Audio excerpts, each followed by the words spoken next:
Welcome to Books and Brews Light, number 49. We are here today in our tavern with Karin Thompson, coming to us all the way from Australia. So, welcome and cheers.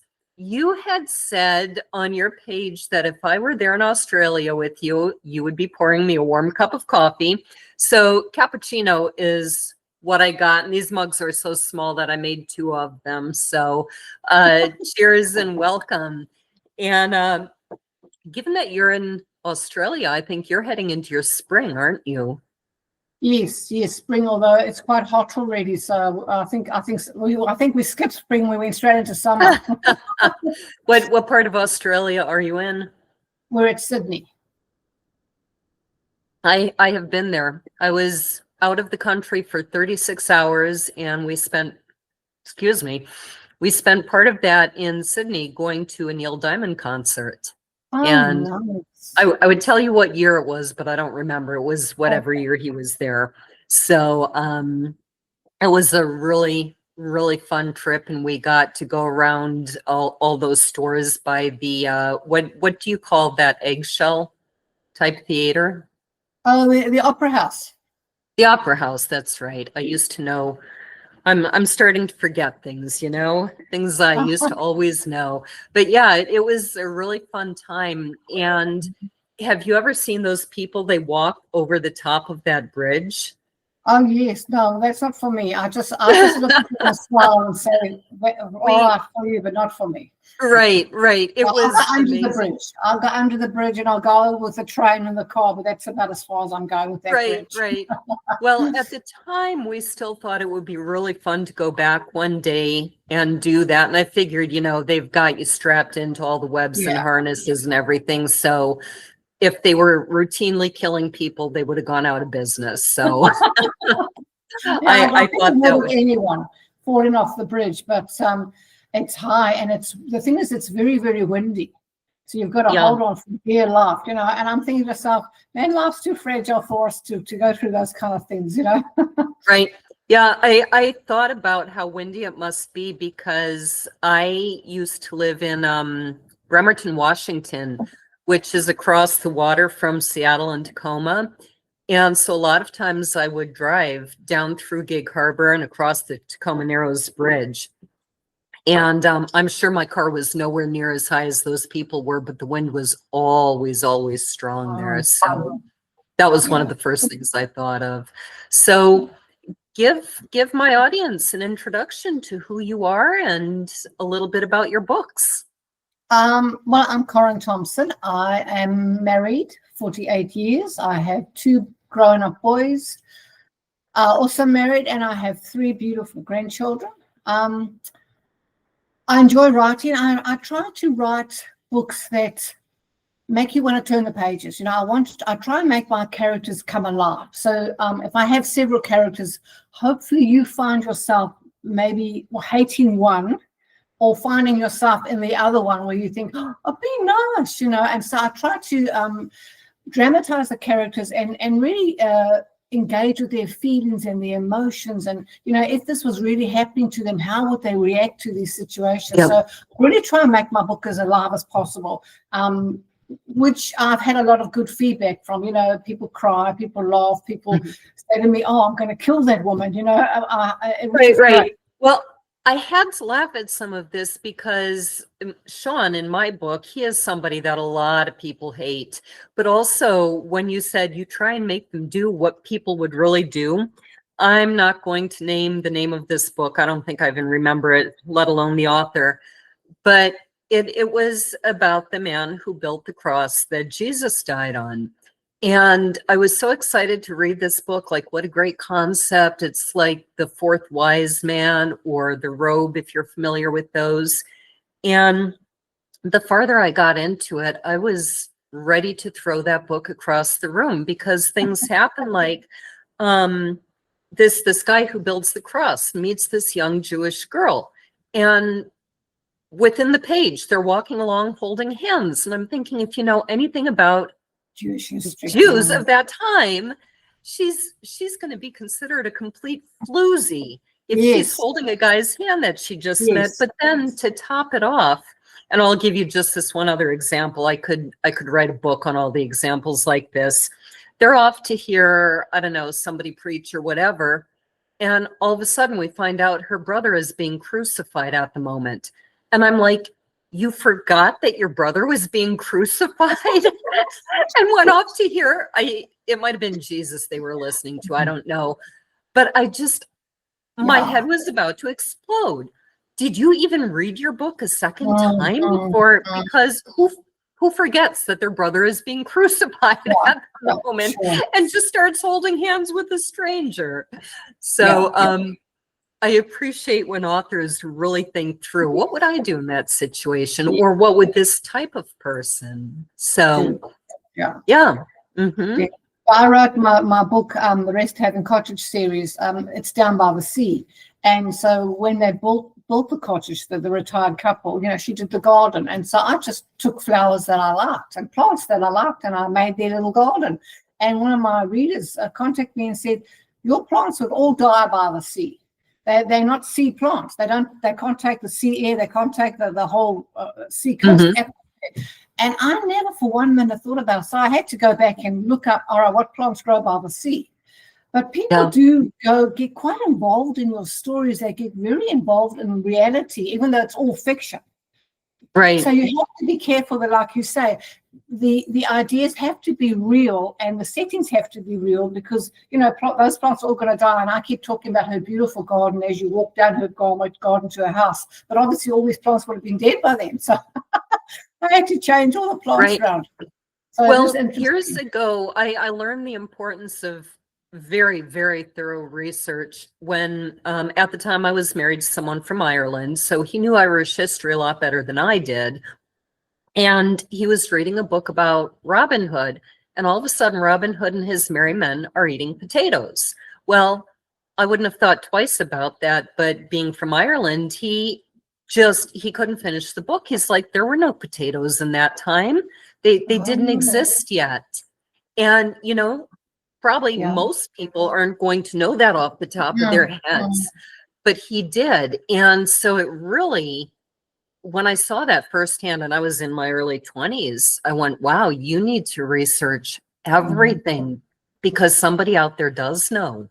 Yeah. And it's sort of, if you do know, it will spoil the story for you. So I try and do my fact finding. The book that I'm writing now is about court cases. But it's not about the court case. It's about the people that are being accused in the court case.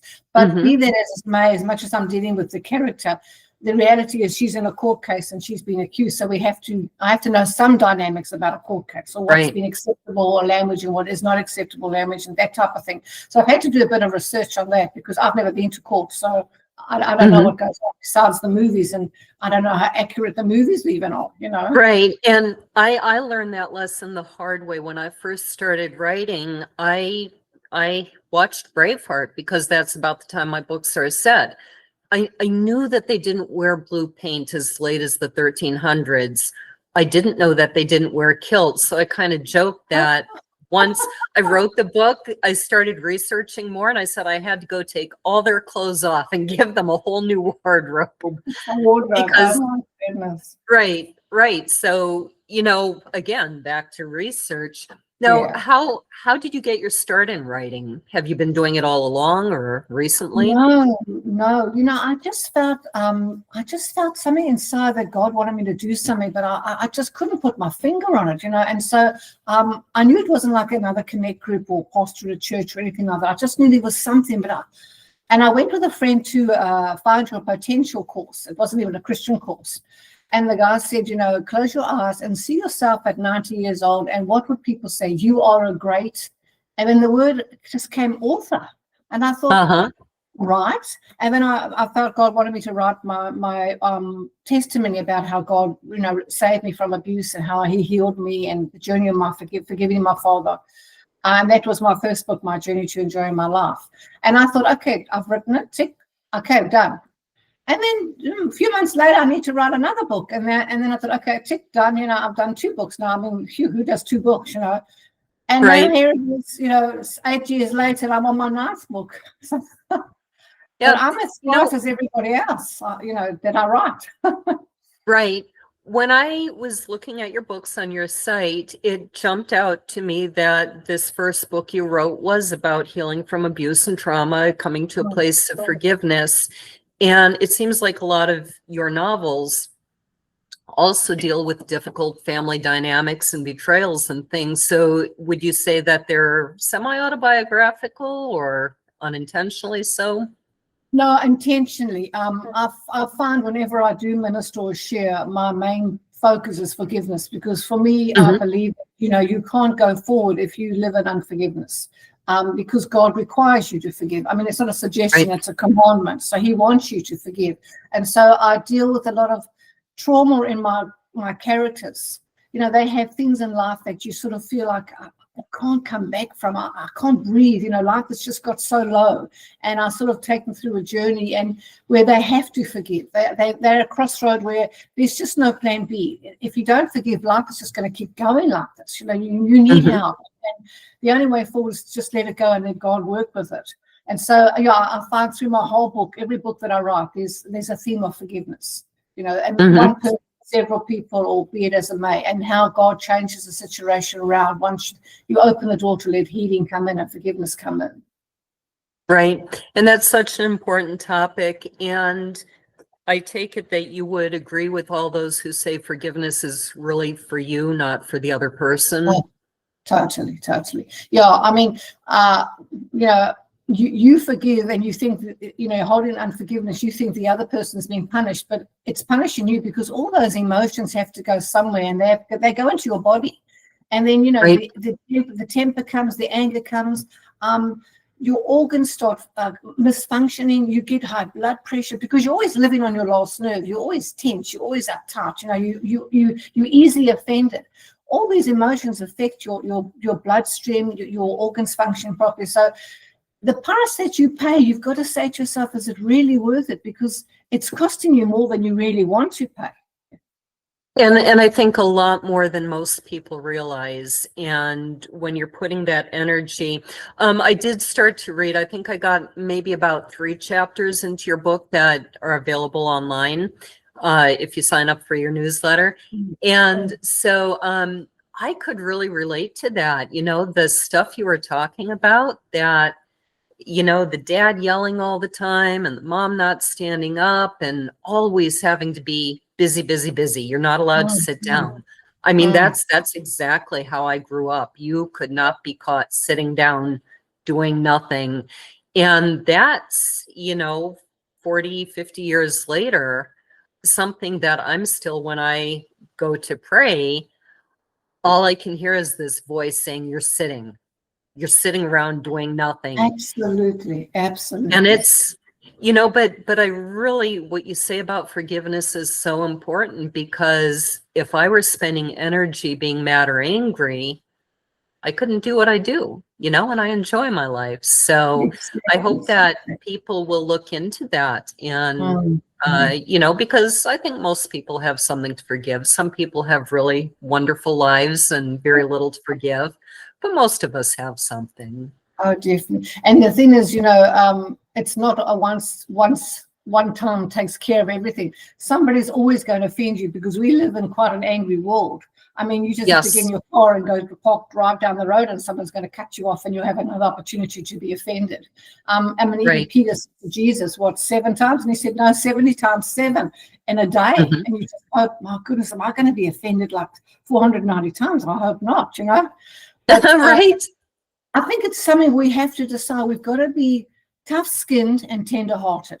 Be sensitive to the other person's need, but don't let all the anger and the other thing affect you. You've got to sort of have a barrier up, a boundary up, that you don't allow all these things to get into your heart. And I feel the best way to do that is choose who you're going to allow to speak into your life. You can't let every man and his dog speak into your life, and you listen to every man, every person. Yep. So don't let the news speak into your life. Don't let angry people speak into your life. Maybe a husband or a wife or your pastor.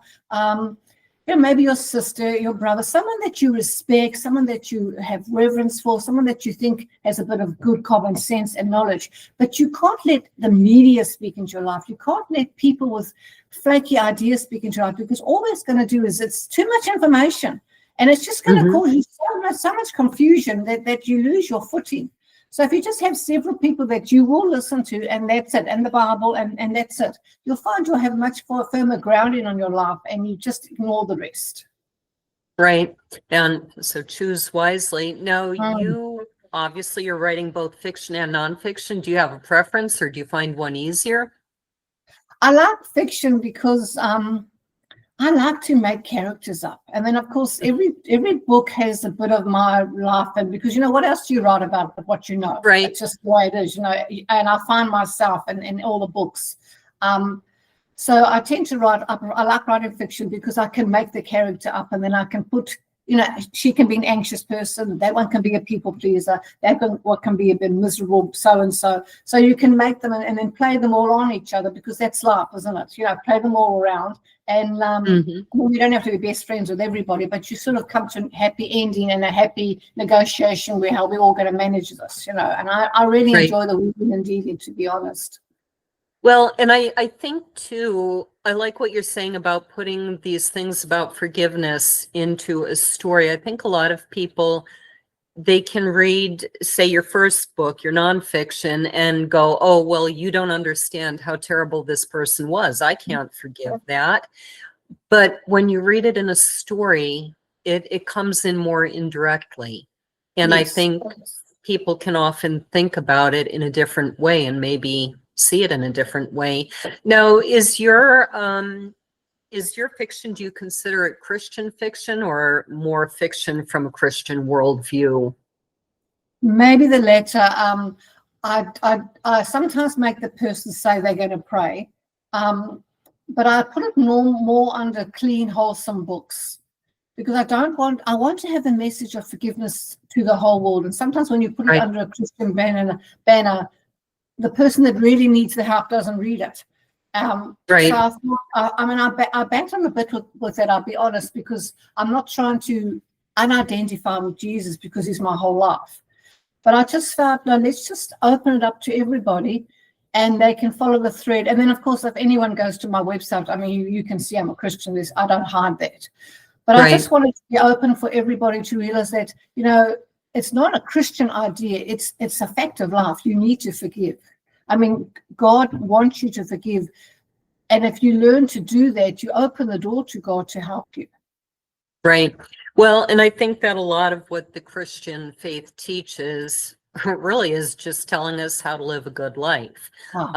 Because God made us, he knows what works for us. Exactly. It's like whoever invented a car knows how a car runs. They know what it needs to function well.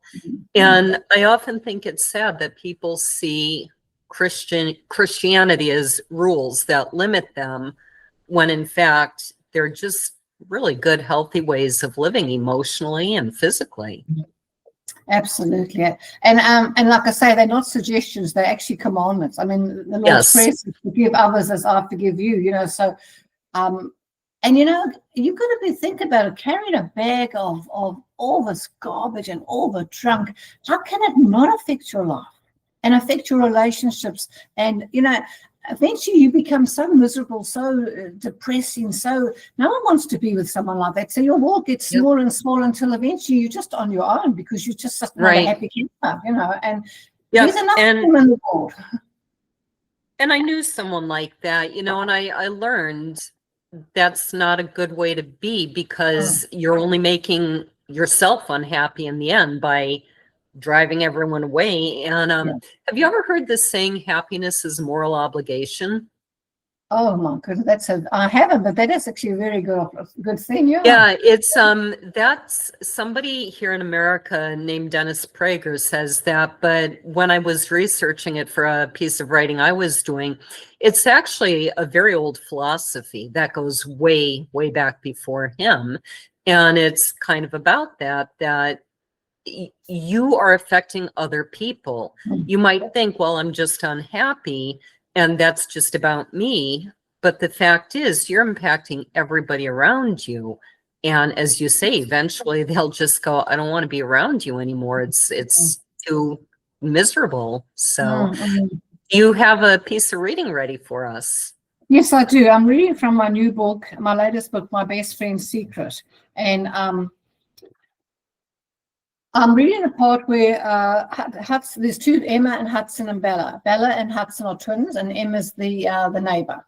And they've just finished school now, and Hudson realizes he's always been in love with her, and he's realized that if he doesn't start speaking up soon, he's going to lose the opportunity because she's about to, get on with life, and they all go to university, so paths are changing, and he's scared that he'll bump into someone. So let me read this. Hudson made repeated attempts to catch up with Emma, but a demanding work schedule always seemed to get in the way. The frustration overwhelmed him, and he feared losing his nerve. Emma called in sick on Monday. She didn't feel good, and Gail wasn't surprised. With all the hours Emma worked, something was bound to give. Snuggled up in bed, Emma's phone rang, and when she saw it was Hudson calling, she picked it up. Her voice was soft and raspberry, tingled with fatigue. Hi, Emma, it's Hudson. Hello, she managed, her voice coming out in a faint whisper. There was a slight pause while she cleared her throat, attempting to sound more alert than she was. The weariness in her tone was clear, each syllable heavier than the last. Despite her efforts to stay engaged, her breath came in short bursts, and she coughed, signaling the toll of her illness. Gosh, you don't sound good. I'm sorry, I'm under the weather right now, fighting off something nasty. How are you?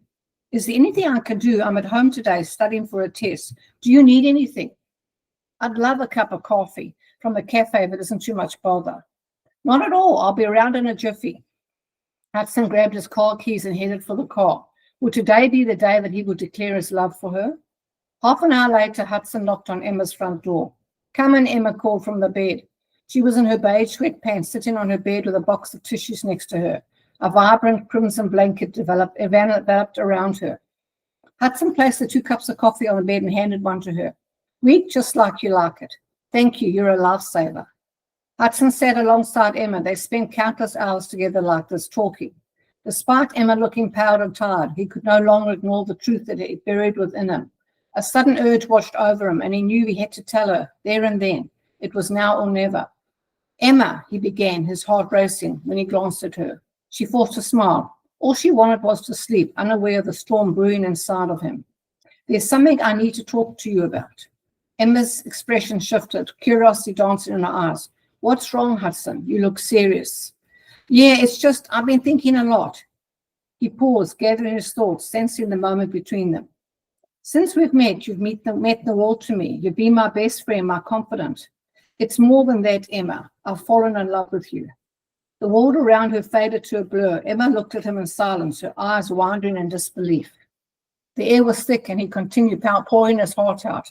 I've loved you for so long, I was scared to say anything because I didn't want to ruin our friendship. But I can't hold it any longer. You're the one I want to be with. He watched and saw the confusion edge itself across Emma's beautiful face. Very nice. This, listening to this, it kind of made me think of the foreword that I believe your husband wrote in your first book. Can you tell that story? It's such a wonderful story. I met my husband when I was 15. I got saved when I was 12, and I kept saying, I got to the stage where I knew that if I didn't get out of my home, my dad would end up killing me because the violence was so bad. And I came home from boarding school, and my husband used to work with my late sister at work, and he decided he didn't even like my sister. He decided he was going to come visit. So he knocked on the front door, and I answered the front door. I just come home from boarding school, and he's very tall. Plus, he had on these, in those days they had high platform shoes. So I sort of opened the door and stared at his stomach, and I just kept looking up until eventually he caught his eyes. And he said to me, "Hi, I'm James. Is Helen home, my sister?" And at that moment, when he saw me, he knew he was going to marry me. He said he knew straight away. I'm so glad he didn't say anything because I would have slammed the door shut quite quick, But we did date. We went out for 2 years, and I married him at 17. Now, I'm not recommending Wow. 17-year-old marriages, but the only way to get out of the house, and eventually, James saw, my husband James, he saw what was going on in my home, and so he knew I had to get out. And I had no relatives. There was no family. It was the home I lived in. There was nothing more. And so the only way out was to get married. That was the way we did things, in those days. We got married, which you should. And so, he became my husband then. I mean, I married 48 years. The fact that we are still married is an absolute miracle, because the odds against us are a million to one. Right. He had a traumatic past. I've got all my drama. He just wants to look after me. I don't even know what a marriage is. I don't even know what love is. I don't even know what a home is. I know nothing. I'm just a wreck. Mm-hmm. And here he takes me under his wings, and he's trying to help me. And he is such an answer to prayer. He literally saved my life. God sent him to me. He saved my life. I mean, I'm not saying we never had a bad day. We had many a bad day. We had to sort our minds out. We had to work. Two traumatized people getting married is just a recipe for disaster. But right. Only God. Right. And yet it worked. Now, what I liked about this story was he told it from his perspective. Yes. Where was he in a band, I think? Yes, he was in a band, and he enjoyed music. And I mean, I've never known anything about a band, because my life was basically just get home, go to school, go home, go to school. He shared how he recognized. He could see there was something wrong with me. I was not a normal person, as much as, because he's 6 years older than me, so he had more life experience. Well, what I liked about it was that here he is in the band. Everybody else had a girlfriend. He didn't even believe in God, so he just said, well, if there is a God out there, would you give me a girlfriend? And 3 days later, he met you. Honestly. I mean, and God does things, and I mean, could he have asked for a worse type of girlfriend? Because I came with a bag of problems. I mean, gosh, And yet, I assume he is Christian now. Yes, he's born again. We actually pastored a church in New Zealand for 5 years in the 80s. We've both been to Bible school. So yes, we're both very strong Christians, and of course, our children, our families brought up Christian. But and I didn't even know in those days that you should not be married unequally yoked. I didn't know that just as well, because then I would have had to. But as we grew, and he saw I always read my Bible, and he had to go to the war in South Africa, so he soon found out he needs protection. So he called out to God, and he got saved, which is wonderful. That's fantastic. So how many novels do you have? I got the impression it was quite a few. Yep. So I've got 2 nonfictions, and I've got 6 novels. I'm on my 7th novel. Okay. And are a couple of those series? There are 2 series among them, I think. One series, The Rest Haven Cottage, is a series about a retired couple that buy a B&B, and she meddles in all her guests' affairs. She gets too nosy and interferes, and it's actually very humorous. A light-hearted read, definitely. Yeah, that sounded like a fun read. And so she's retired, you said. Yes. So she's an older lady. And what my question about that was, it seemed like she's nosy, but she's always helping people dealing with their kind of traumas. And I wondered, was this sort of born out of your own life? Like, that's the place I needed, or the place I'd like to give to people? I actually found a lot of myself in her name's Gillian. I find a lot of myself in Gillian, because when I see someone hurt, I want to try and give them some advice, or just love them or encourage them. And Peter's a lot like my husband. My husband didn't cook at all, and now suddenly he does cook. And Peter's also sort of in the background, the silent, strong one. And my husband's also, he's introvert. So, but if you go to him for anything, he's there, he's strong, he helps you, he's got wisdom. So, unbeknownst to me, you just write, like I say, you write what you know. Unbeknownst to me, when I finished reading it, everyone said to me, "Is that James?" And I said, "No, it's Peter." She said, "No, that's just your hubby." And I thought about it, there are definitely commonalities. So and even And, I love to help people. I really do. I like to encourage people and tell people, look, this too will pass. It's only a season. God is always going to help you. And this is what Jillian does. Yes. Mm-hmm. And people need to know that. So is your 7th book part of Jillian and her story and the Airbnb? No, so that was just a 3-part series. And then the others are all standalone books. Okay. And so what are you working on right now? So I'm working on 3 women that got burned by the same lawyer in a court case. And this lawyer finds himself in a life and death situation of where he needs these 3 women's help. But because he's done such horrific damage to their life, he's literally destroyed all 3 of these women's life, they decide that they're not going to help him and he will die. That's the consequence. He will die. And so now I have to weave the story of forgiveness and the story of rejection and help. I call the book Heartless because the lawyer is so heartless. When he cross-examines and when he interrogates them, he strips them of any dignity, any respect. He's really a heartless guy. And now, of course, the shoe's on the other foot. Are you going to be just as heartless? Are you going to reap what you've sown? Are you going to be that person and be identified with that same label? And so I'm weaving the forgiveness of these 3 women where they make the decision, are they going to help him or not? So it's quite entangled, emotional. Yeah. That's a wonderful premise. I love that. Yeah. So where can people find you online? Amazon's very easy. All my books are on Amazon. So if you put my name in there, I should pop up. And do you have a website? I do have a website. It's quite a difficult one. Karin Thompson at wix.com/website. Okay. And are you on any of the social media or? Yep, on Facebook and on Instagram, also just Karin Thompson /author. Okay, perfect. And do you have any public events coming up? No, I do have a newsletter, which I do fortnightly, where I do a Christian blog. So when you go to my website, a subscription block will pop up if you want to fill that in. It's free. If you just want some good encouragement every fortnight, I just speak about things in my heart. And obviously I have my books, and there's some free books as well, some free ebooks and promotions that are going on. So I do have that. I do do a thing called Stopping the Silence, where there are a group of us that speak around the world. That's a podcast. So we answer questions. People submit anonymous questions and we answer that. But that hasn't been public yet. But when it is, I will put that on my website.